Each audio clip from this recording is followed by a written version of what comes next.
Simons, suivi par sénatrice Clément. Thank you, Mr. Chair.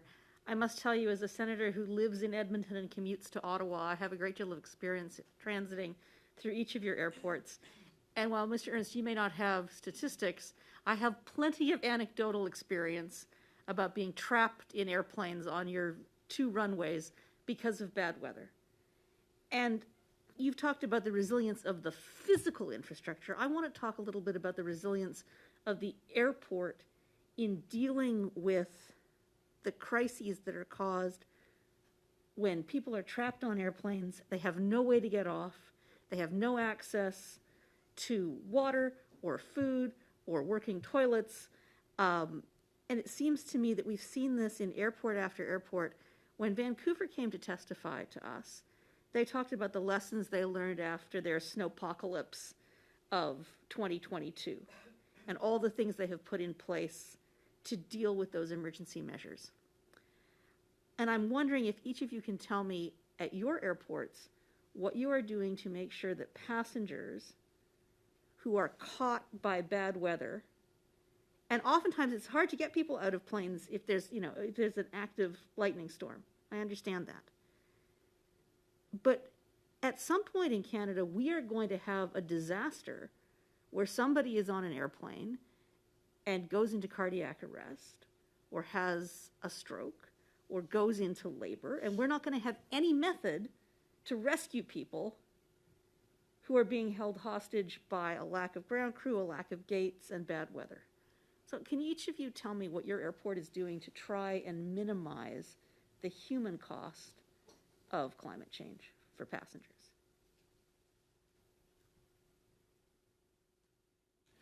Merci beaucoup. Yeah, sure. Monsieur le Président. Go ahead, Todd. Okay, yeah, no, thank you for the question. And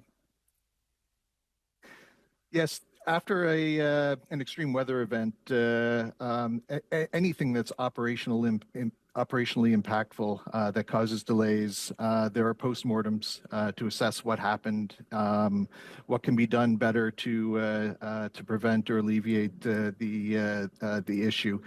Over time, certainly coming out of the pandemic, the aviation industry was extremely challenged. Over the course of the last year or so, I am quite proud to say that Toronto Pearson has seen a significant uptick, increase in passenger volumes, and also a significant increase in performance, and largely driven by that the self-reflection, the postmortems, looking back, and in particular the performance of the airport through the winter break was particularly strong. Not to say it's perfect all the time, and there are events that need to be managed, but we are looking back and trying to adjust. Christmas. Everybody did a great job at Christmas because there was no snow.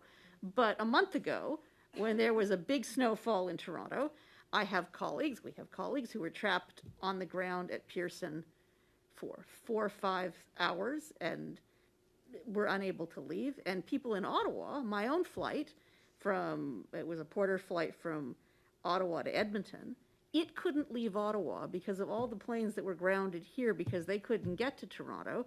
And then my air crew timed out, and I spent 5 hours trapped on an airplane on the Ottawa tarmac because of the problems in Toronto. So I wouldn't pat yourself too hard on the back for doing a great job at Christmas because there was no snow. And Monsieur Massé, maybe you can tell me a little bit about what you are doing to help poor customers. Yes. Merci beaucoup. Thank you very much. The logistical, chain in an airport is very complex.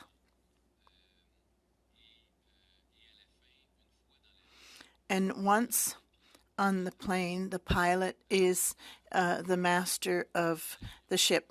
Once the plane is, ready, is boarded, and even when it rolls back from the gate, once it's on the tarmac, it's the pilot who is in control. In Montreal, we have a directive that there's a maximum of 90 minutes. At 90 minutes, we send in a team to open the doors. Really? Because I was once on a plane at your airport during some 5-6 hours, a small plane without water, no food, nothing. I'm healthy, so it was not a big deal. But for others, it started to become a problem. And I understand, and I very, very sorry if you experienced that, you and other passengers. But we do have a directive that after 90 minutes, we do send a team to the plane.